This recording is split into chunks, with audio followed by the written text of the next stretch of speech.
Por trás da nossa realidade cotidiana, existe um mundo fascinante onde tudo o que compreendemos sobre o universo está errado. O físico e conhecido autor Brian Greene nos leva em uma viagem que subverte as regras da experiência humana. Por que nunca vemos os acontecimentos na ordem inversa? De acordo com as leis da física, isso pode acontecer.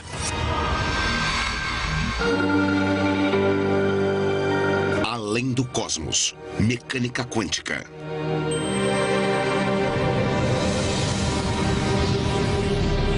Há milhares de anos estamos tentando desvendar os mistérios de como o universo funciona. Nos saímos muito bem.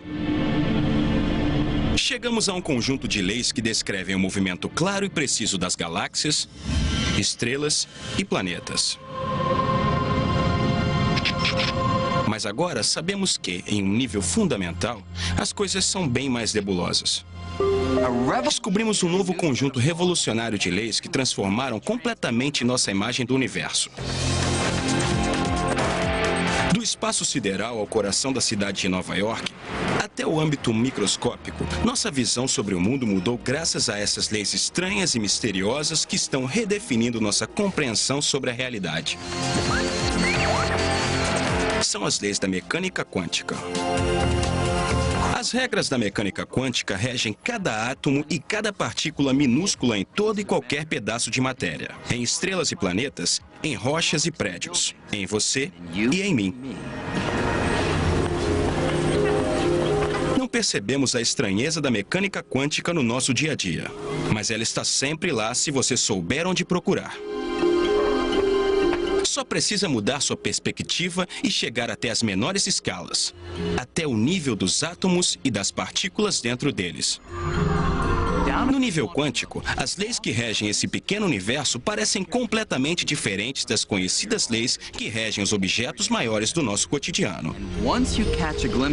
Depois de reparar nelas, você nunca mais verá o mundo do mesmo jeito. Até pouco tempo atrás, nós achávamos que já tínhamos entendido tudo. As leis que determinam como os planetas giram em torno do Sol, como uma bola faz um arco quando é arremessada para cima, como as ondulações se espalham na superfície de um lago. Essas leis foram descritas em uma série de equações chamadas de mecânica clássica, e elas permitiam prever o comportamento das coisas com exatidão.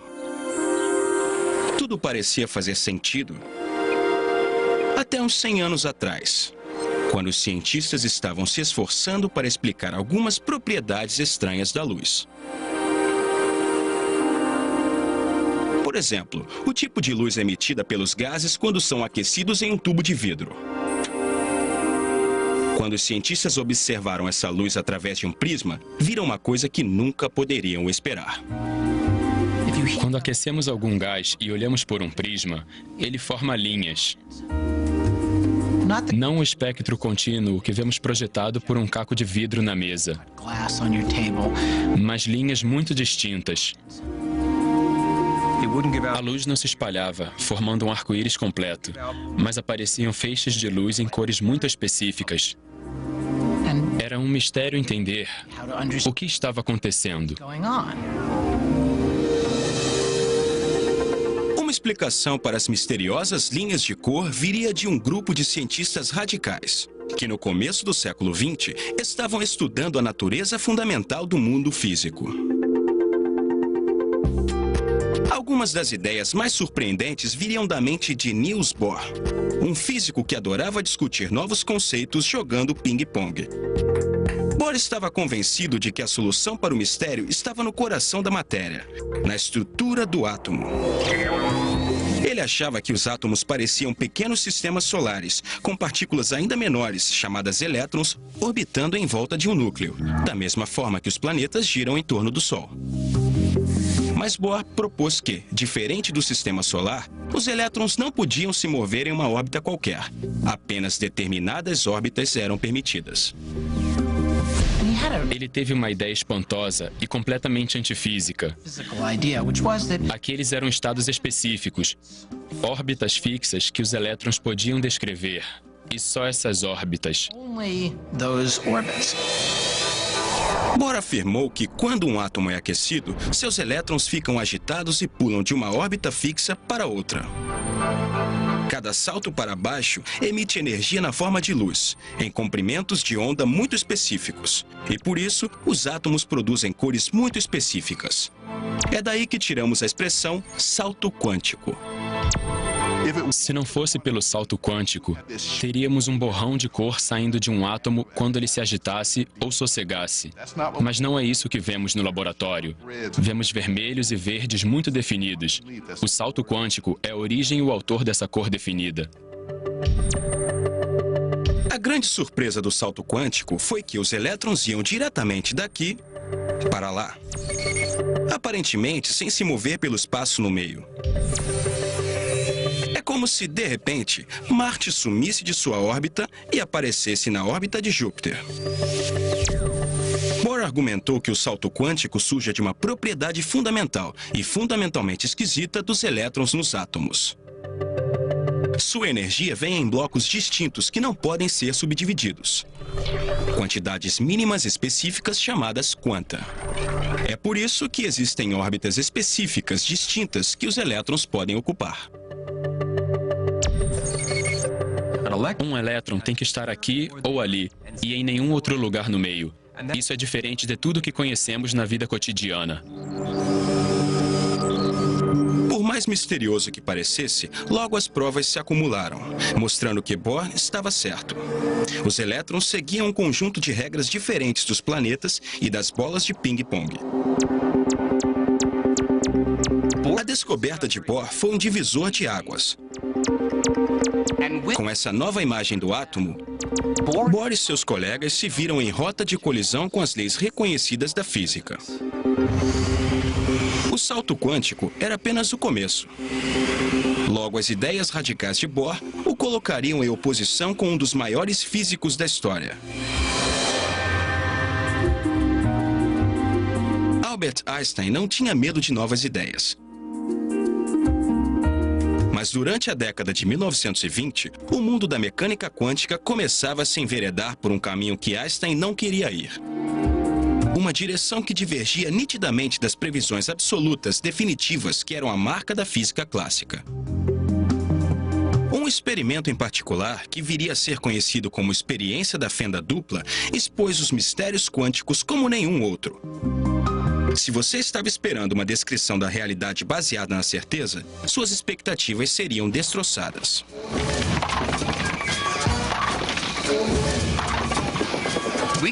Podemos entender melhor a experiência da fenda dupla e como ela altera radicalmente nossa ideia da realidade, realizando um experimento parecido.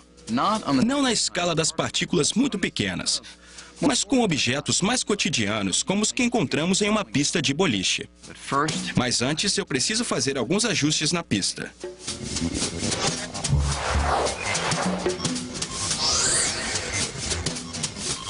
Você pode imaginar que se eu jogasse algumas dessas bolas na pista, elas seriam paradas pela barreira ou passariam por uma das fendas até bater na tela que fica no fundo.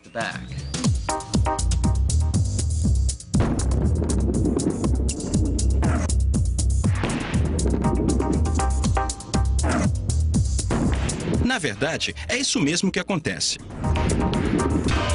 As bolas que passam sempre batem na tela diretamente atrás da fenda da direita ou na fenda da esquerda.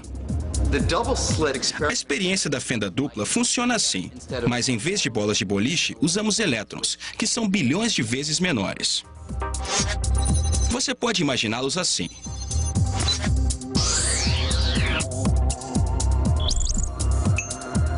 Vamos ver o que acontece quando eu jogo um monte dessas bolas. Quando os elétrons são arremessados nas duas fendas, o que acontece no outro lado é muito diferente. Em vez de atingir só duas áreas, os elétrons batem em toda a tela, criando um padrão de linhas, inclusive bem no meio das duas fendas. O lugar que esperaríamos que fosse bloqueado.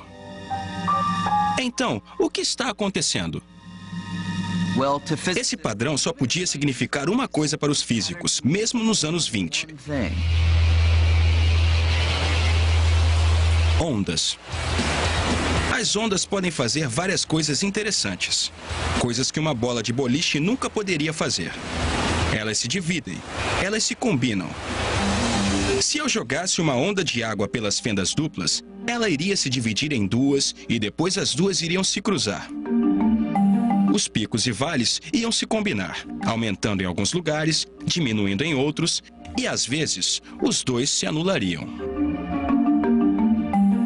Com a altura da água, correspondendo à claridade na tela, os picos e vales criariam uma sequência de linhas, no que é conhecido como padrão de interferência. Os elétrons são partículas, então como poderiam criar esse padrão? Como um único elétron poderia parar em lugares nos quais uma onda iria? Partículas são partículas, ondas são ondas. Como uma partícula pode ser uma onda? A não ser que a gente desista da ideia de que eles são partículas e pense: essa coisa que eu pensava que fosse uma partícula, na verdade é uma onda. Uma onda no oceano não é uma partícula. O oceano é composto por partículas, mas as ondas no oceano não são partículas. Pedras não são ondas. Pedras são pedras. Uma pedra é um exemplo de partícula. Uma onda no oceano é um exemplo de uma onda no oceano. Agora, alguém está dizendo que uma pedra é que nem uma onda no oceano. Como assim? Nos anos 20, quando uma versão desse experimento foi conduzida pela primeira vez, os cientistas se esforçaram para entender esse comportamento onduloso. Até que um físico chamado Max Born teve uma nova ideia revolucionária sobre o que a equação da onda descrevia. Ele disse que a onda não era um elétron espalhado ou qualquer outra coisa encontrada na ciência. Born afirmou que ela era muito peculiar. Uma onda de probabilidade. Ou seja, ele argumentava que o tamanho da onda em qualquer lugar prevê a probabilidade do elétron ser encontrado ali. Os lugares em que a onda é maior não são onde a maior parte do elétron está, são onde é mais provável que ele esteja. Isso é muito estranho, né? O elétron em si parece ser uma confusão de possibilidades. Não podemos perguntar onde o elétron está agora. Mas sim, se eu procurar um elétron nesse pedacinho específico do espaço, qual é a probabilidade de encontrá-lo ali? Isso irrita qualquer pessoa, em qualquer momento. Por mais estranho que pareça, essa nova forma de descrever o jeito que as partículas como os elétrons se movem está correta. Se eu arremessar um único elétron, não posso nunca prever onde ele vai cair. Mas se eu usar a equação de Schrödinger para encontrar a onda de probabilidade do átomo, posso prever com muita precisão que se eu jogar elétrons o bastante, posso dizer 33,1% vão parar aqui, 7,9% vão parar ali, e assim por diante. Esse tipo de previsão já foi confirmado várias vezes por experimentos. As equações da mecânica quântica mostram-se incrivelmente precisas. Desde que você aceite que é tudo probabilidade.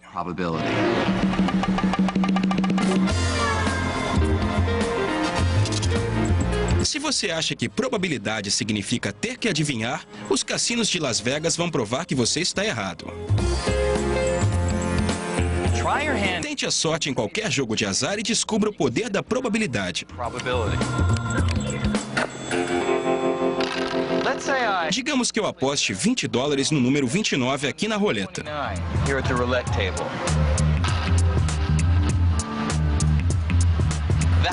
A banca não sabe ainda se eu vou ganhar nessa rodada, ou na próxima, ou na próxima. Mas sabe qual é a minha probabilidade de ganhar nesse jogo? É 1 em 38.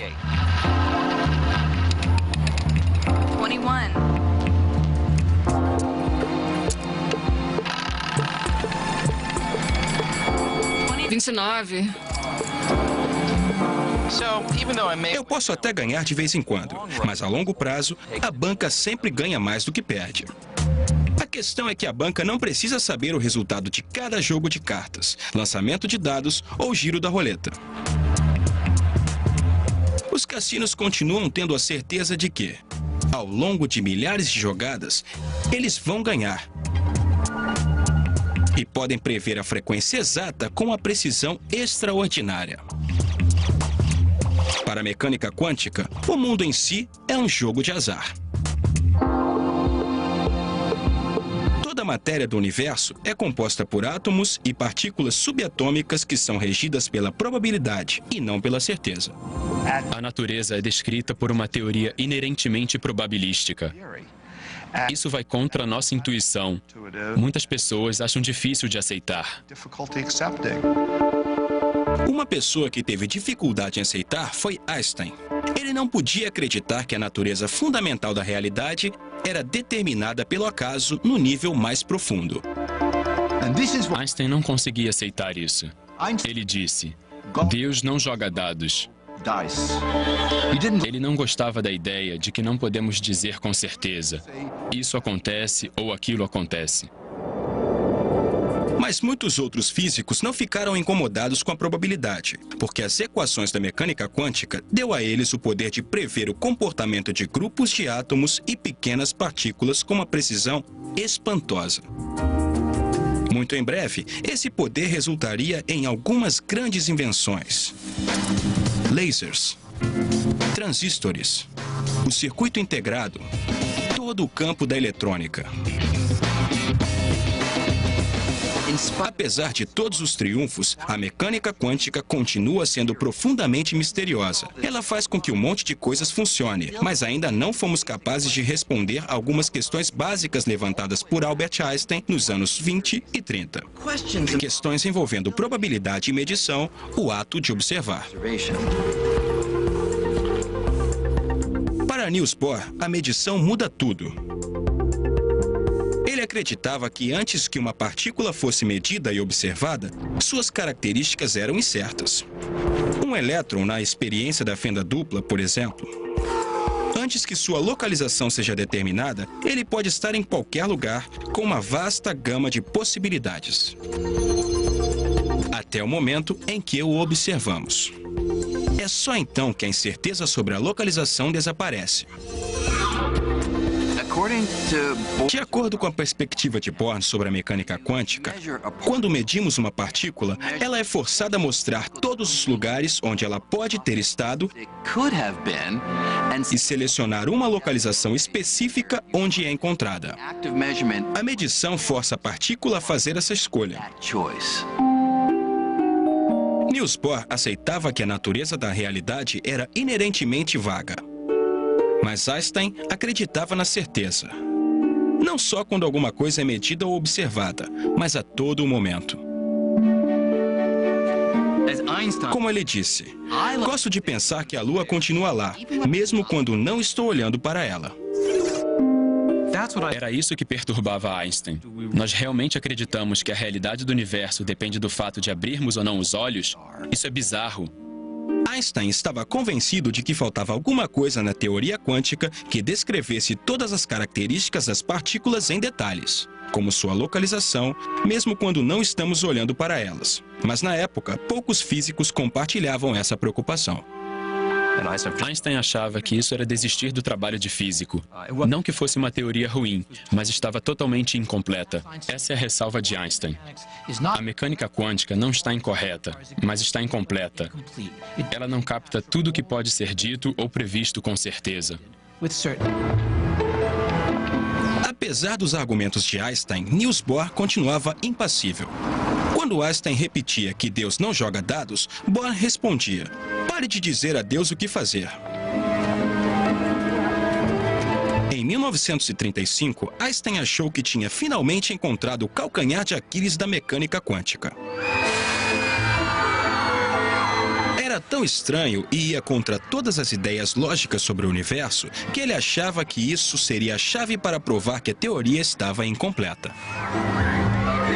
Estamos falando sobre o entrelaçamento quântico. A previsão mais bizarra, mais absurda, mais maluca e mais ridícula da mecânica quântica é o entrelaçamento. O entrelaçamento é uma previsão teórica que vem das equações da mecânica quântica. Duas partículas podem se entrelaçar se estiverem muito próximas e suas propriedades se ligam. Mesmo se nós separarmos essas partículas, jogando cada uma em direções opostas, a mecânica quântica diz que elas continuam entrelaçadas, conectadas de forma inextricável. Para entender como isso é profundamente estranho, considere uma propriedade dos elétrons chamada spin. Diferentemente de um peão, um átomo gira de forma completamente incerta, até que ele seja medido, assim como outras propriedades quânticas.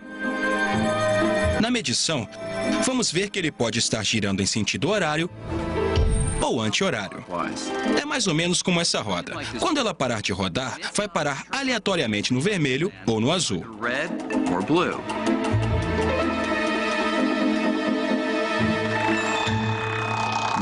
Agora imagine uma segunda roda. Se elas se comportassem como dois átomos entrelaçados, cada vez que uma parasse no vermelho, a outra com certeza cairia no azul. E vice-versa. Como as duas rodas não estão conectadas, isso já seria suspeito bastante. Mas a mecânica quântica, adotada por Niels Bohr e seus colegas, ia ainda mais longe, prevendo que se uma delas estivesse muito distante, até na Lua, sem cabos ou transmissores, mesmo assim, uma delas estaria no vermelho e a outra no azul. Em outras palavras, se você medisse uma partícula aqui, estaria afetando não apenas ela. A medição afetaria também a parceira entrelaçada, por mais distante que ela esteja. Para Einstein, esse tipo de conexão de longo alcance entre rodas, ou partícula, era tão ridículo que ele o chamava de ação fantasmagórica à distância. O surpreendente é que quando medimos uma partícula, estamos afetando o estado da outra partícula. Nós mudamos o estado dela. Não existem forças ou ligações como cabos de telefone. Não há nada conectando essas duas forças. Como a minha escolha de agir aqui pode ter alguma coisa a ver com o que acontece ali? Não há nenhuma maneira das duas partículas se comunicarem. Isso é completamente bizarro. E Einstein percebeu isso em 1935. Einstein não podia aceitar que o entrelaçamento funcionava assim e se convenceu de que a matemática é que era estranha, não a realidade. Ele concordava que as partículas entrelaçadas existem, mas achava que havia uma explicação mais simples de por que elas eram ligadas que não envolvesse uma misteriosa conexão à distância. Ele insistiu que as partículas entrelaçadas eram mais como um par de luvas.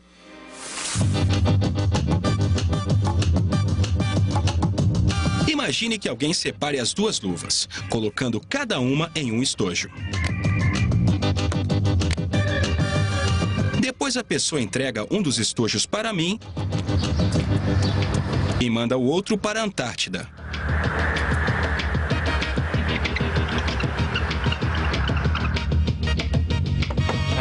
Obrigado. Antes de olhar dentro do estojo, eu sei que tem a mão direita ou a mão esquerda de uma luva. No momento em que eu abrir e achar a mão esquerda, vou saber que a mão direita está no estojo que foi para a Antártida, mesmo que ninguém olhe lá dentro. Não tem mistério nenhum. É claro que não afetei nenhuma das luvas ao olhar dentro do estojo. A mão esquerda sempre esteve nesse estojo e a direita sempre esteve no estojo que foi para a Antártida. Isso foi determinado no momento em que as luvas foram separadas e guardadas. Einstein achou que a mesma ideia se aplicava às partículas entrelaçadas. A configuração dos elétrons deve ter sido determinada no instante em que eles foram separados. Quem estava certo? Bohr, que defendia as equações que diziam que as partículas são como rodas que giram e podem conectar seus resultados mesmo a uma grande distância?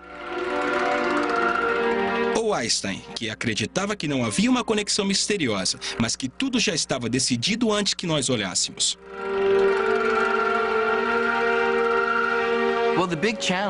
O grande desafio em descobrir quem estava certo era que Einstein dizia que uma partícula tem um spin específico antes da medição. Poderíamos perguntar a ele como verificamos isso, e Einstein diria, é só medir que você vai encontrar o spin específico. Bohr diria, mas é o ato de medir que leva o spin a um estado específico. Ninguém sabia como solucionar o problema.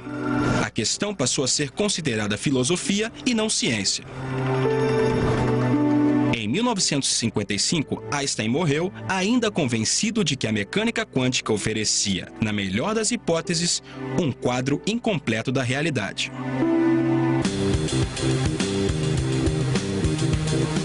Em 1967, na Universidade de Columbia, um recruta improvável assumiu a missão de Einstein de desafiar a mecânica quântica.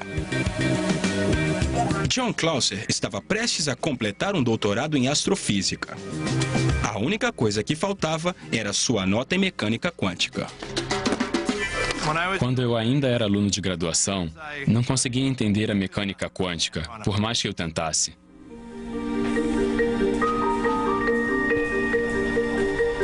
Clauser estava se perguntando se Einstein poderia estar certo, quando fez uma descoberta que mudou sua vida. Era um artigo obscuro escrito por um autor irlandês pouco conhecido, chamado John Bell.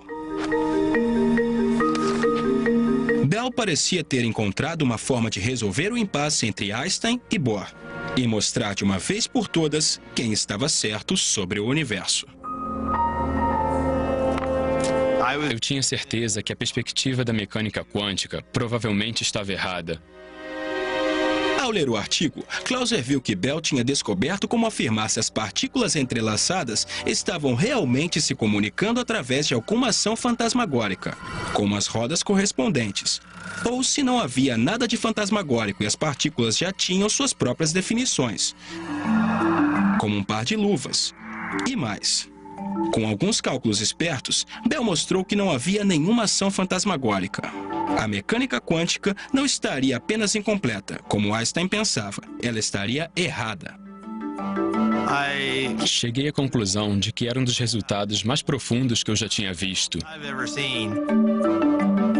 Bell era um teórico, mas seu artigo mostrava que a questão podia ser resolvida se pudéssemos construir uma máquina que criasse e comparasse muitos pares de partículas entrelaçadas. Bell transformou a questão em uma questão experimental. O assunto não seria mais filosofia ou uma troca de artigos. O experimento que Bell imaginou poderia ser feito. Nós poderíamos fazer um experimento de verdade para verificar o assunto. Clauser começou a construir uma máquina que finalmente resolveria o impasse. Eu era só um aluno de graduação metido na época. Há sempre uma pequena chance de você descobrir um resultado que vai sacudir o mundo.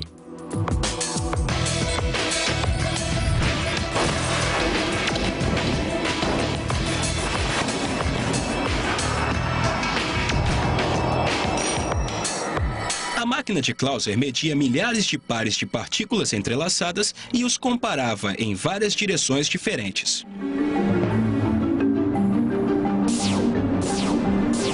Quando os resultados começaram a aparecer, Clauser teve uma surpresa e não ficou feliz. Eu ficava me perguntando, o que eu tinha feito errado? Quais erros eu tinha cometido? Clauser repetiu os experimentos e logo, o físico francês Alain Aspect desenvolveu testes ainda mais sofisticados. E um deles ia ao âmago do debate entre Einstein e Bohr. No teste de Aspect, a única forma em que a medição de uma partícula poderia influenciar diretamente a outra era um sinal viajar entre elas mais rápido do que a velocidade da luz, o que o próprio Einstein tinha mostrado que era impossível. A única explicação que restava era a ação à distância. Assim, o experimento de Aspect praticamente afastou todas as dúvidas. Os resultados do teste eram chocantes. Eles mostravam que os cálculos da mecânica quântica estavam certos. O entrelaçamento é real. As partículas quânticas podem estar ligadas ao longo do espaço. Medir uma partícula pode afetar de verdade seu par distante, como se o espaço entre as duas não existisse. Justamente o que Einstein achou que fosse impossível, a ação fantasmagórica à distância, realmente acontece. Fiquei Muito triste de não ter derrubado a mecânica quântica mais uma vez, porque até hoje tenho muita dificuldade em entender a teoria. Isso é o mais estranho da mecânica quântica. É impossível compreender. Não me pergunte por quê. Não pergunte como funciona, porque é uma pergunta ilegal. Tudo o que podemos dizer é que, aparentemente, é assim que o mundo funciona. Se nós aceitamos que o mundo realmente funciona desse jeito bizarro, seria possível aproveitar a ação fantasmagórica à distância do entrelaçamento para alguma coisa útil? Sempre tivemos o sonho de transportar pessoas e objetos de um lugar para outro sem percorrer o espaço entre eles. Em outras palavras, teletransporte. Me teletransporte a bordo. Energizar. Energizar. A série Star Trek sempre fez o teletransporte parecer muito convincente. Pode soar como ficção científica, mas como o entrelaçamento pode torná-lo possível? Incrivelmente, alguns testes já estão sendo feitos nas Ilhas Canárias, na costa da África. Nós fazemos os experimentos aqui nas Ilhas Canárias porque temos 2 observatórios. Além disso, é um ambiente agradável.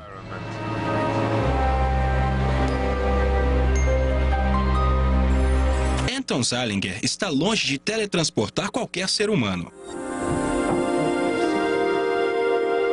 Mas ele está tentando usar o entrelaçamento quântico para tentar teletransportar pequenas partículas individuais. Neste caso, fótons. As partículas de luz. Ele começa gerando um par de partículas entrelaçadas no laboratório na ilha de La Palma. Um fóton entrelaçado fica em La Palma, enquanto o outro é enviado por telescópios guiados a laser para a ilha de Tenerife, a 144 quilômetros de distância. Depois, Zeilinger traz um terceiro fóton, o que ele quer teletransportar, e faz com que ele interaja com o fóton entrelaçado que está em La Palma. A equipe estuda a interação comparando o estado quântico das 2 partículas. E aqui está a parte interessante. Por causa da ação à distância, a equipe vai ser capaz de usar a comparação para transformar o fóton entrelaçado na ilha distante em uma cópia idêntica do terceiro fóton. Vai ser como se o terceiro fóton tivesse sido teletransportado pelo mar, sem percorrer o espaço entre as ilhas. Nós extraímos a informação levada pelo fóton original e criamos um novo original. Usando essa técnica em outros lugares, Zeilinger conseguiu teletransportar milhares de partículas. Mas será que podemos ir além? Já que somos feitos de partículas, esse processo poderia tornar possível o teletransporte humano?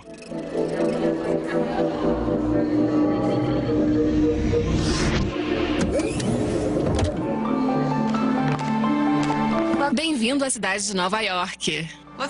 Digamos que eu queira ir a Paris para um almoço rápido. Em teoria, o entrelaçamento pode fazer com que isso seja possível algum dia. Eu precisaria de uma câmara de partículas aqui em Nova York que estivesse entrelaçada com outra câmara em Paris. Por aqui, Sr. Green. Eu entraria em uma cabine que funciona como um scanner ou aparelho de fax.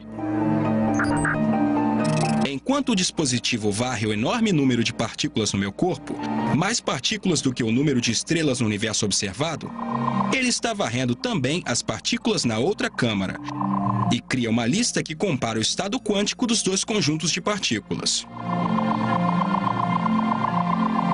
O entrelaçamento entra em ação.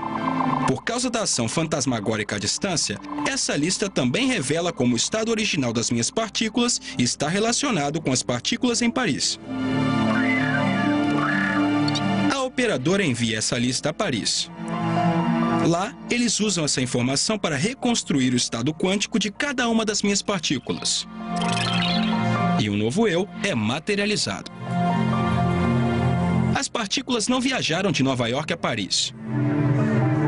O O entrelaçamento permite que o meu estado quântico seja extraído em Nova York e reconstituído em Paris, até a última partícula.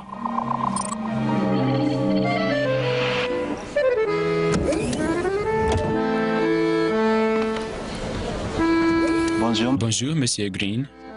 Olá, aqui estou, em Paris, uma réplica exata de mim mesmo. É melhor que eu esteja mesmo, porque a medição dos estados quânticos de todas as minhas partículas em Nova York destruiu o original. O protocolo para o teletransporte quântico exige que o objeto que está sendo teletransportado seja destruído no processo. Isso te deixa meio nervoso. Acho que você acabaria virando um amontoado de nêutrons, prótons e elétrons. Sua aparência não seria muito boa. Estamos muito longe do teletransporte humano, mas a possibilidade levanta uma questão. O Brian Greene que chega a Paris sou realmente eu? Não deveria existir nenhuma diferença entre o eu original de Nova York e o novo eu em Paris. De acordo com a mecânica quântica, não são as partículas físicas que fazem com que eu seja eu. São as informações contidas nas partículas. E essas informações foram teletransportadas exatamente por todas as trilhões e trilhões de partículas que compõem o meu corpo. Uma questão filosófica profunda é se o que chega à estação de destino é o original ou não.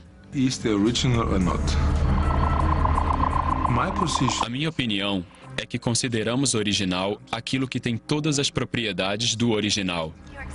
Então, neste caso, é o original.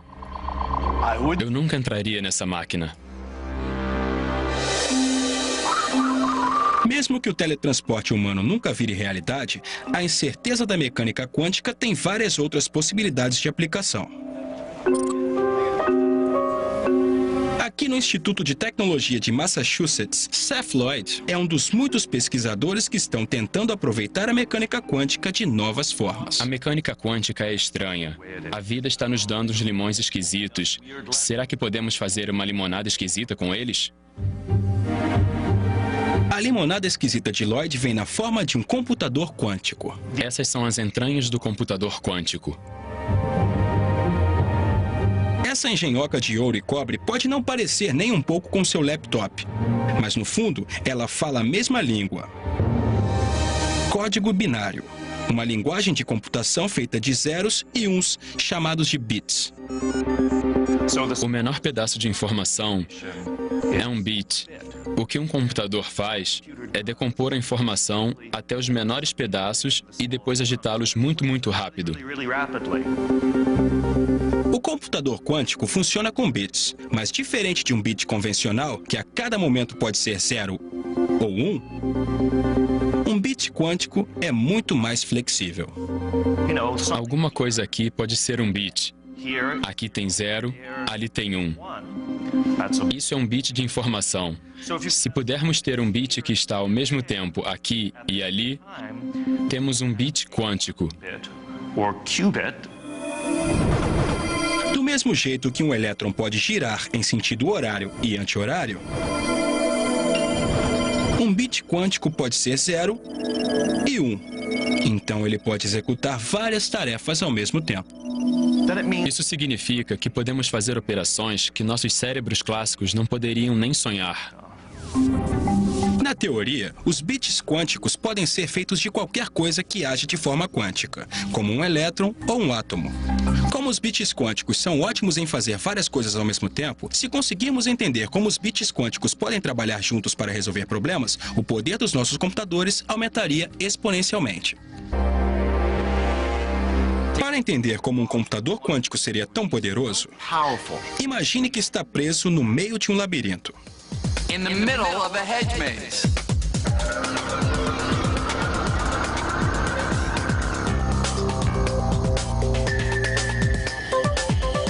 Você ia querer achar a saída o mais rápido possível. O problema é que existem muitas opções. E eu preciso tentar uma por uma. Isso significa que vou chegar a vários becos sem saída. Vou passar por vários caminhos e entrar em vários lugares errados. até finalmente ter a sorte de achar a saída. É assim que os computadores atuais resolvem problemas. Apesar de serem rápidos, eles só podem realizar uma tarefa por vez, do mesmo jeito que só podemos explorar um caminho por vez no labirinto. Mas se eu pudesse tentar todas as possibilidades de uma só vez, tudo seria diferente. É assim que a computação quântica funciona. Como as partículas podem estar, de certa forma, em vários lugares ao mesmo tempo, o computador poderia investigar um número imenso de caminhos e soluções ao mesmo tempo. E acharia a opção correta no estalo. Um labirinto como este tem um número limitado de rotas a serem exploradas.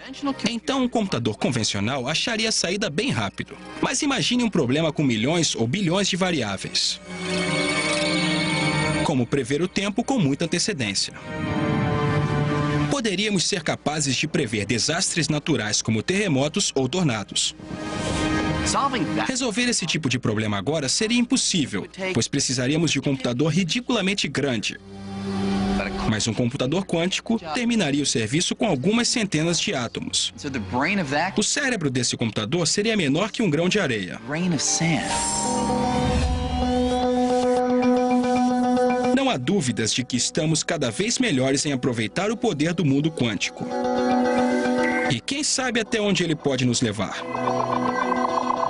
Mas não podemos esquecer que no centro dessa teoria, que já nos deu tanta coisa, ainda existe um buraco. Onde foi parar toda a esquisitice que havia no nível quântico, na escala dos átomos e das partículas?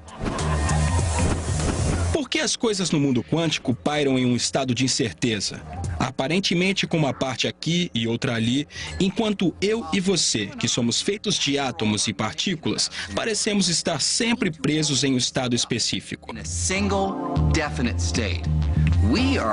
Nós estamos sempre aqui ou ali.